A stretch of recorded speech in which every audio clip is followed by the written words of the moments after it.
When can I buy my vacation home? Well, I'm so glad you asked. It's Lisa Ward here, your investment advisor to millionaires. So, continuation of our real estate conversation.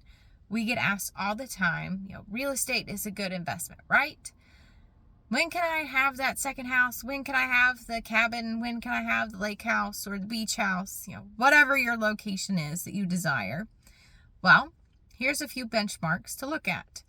So, looking at all of your debt versus all of your income. So, if you have multiple sources, debt to income ratio, typically including the new mortgage, if we're not paying cash, lenders look at no more than 45% debt to income. Now, if we're being more conservative, really your debt with the new mortgage, including all of your other debts, really shouldn't be more than 36% of your pre-tax, so your gross income. Because remember, you have to pay taxes, you have to have living expenses, now you've got another property that you've got to have a maintenance and upkeep budget for. So some lenders look at 10% down on this new property. So versus, conventional or FHA loans, you don't have to put, a fixed percentage down, but for a second mortgage, 10% is typically what is required. So remember that. But then they also want you to be a little cash heavy. So heaven forbid something comes up after closing, go through a different season, and you need cash to be able to fix those things. So have 2 to 6 months worth of new expenses for that new property saved prior to closing. So really, 36%, can't be more with that new mortgage. If I'm the one looking at the numbers here, 10% down, and then have 2 to 6 months worth of expenses saved in reserves before you do that closing. Now, that is if it's a straight, just second home.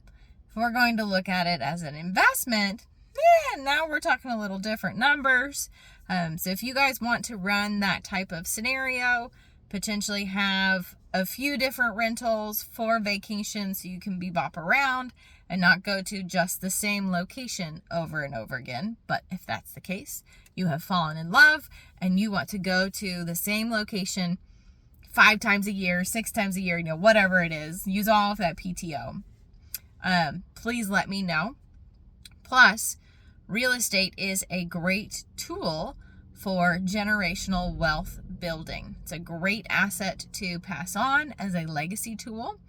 So if you kept it in your name and you pass, your heirs, your beneficiaries of your estate, would receive a step up in basis. So that means they would not inherit. So if you gifted the home while you were still alive, the child would then inherit, or the person you're gifting it to would receive your cost basis. You bought the house for $250,000 back in the 70s, say, and if you gifted it to them while you were still alive, their basis would be the $250,000, and then if they wanted to sell it in the future, that's a larger tax gain. We don't necessarily want that, so let them inherit it when you pass, and their cost basis is whatever the market value is at time of death. So real estate is a great tool for legacy planning. And if we are looking for a vacation home or even an income property, please let me know. There are so many different nuances and things to be thinking about and analyze before you purchase your next home. But please reach out and let me know if you need anything.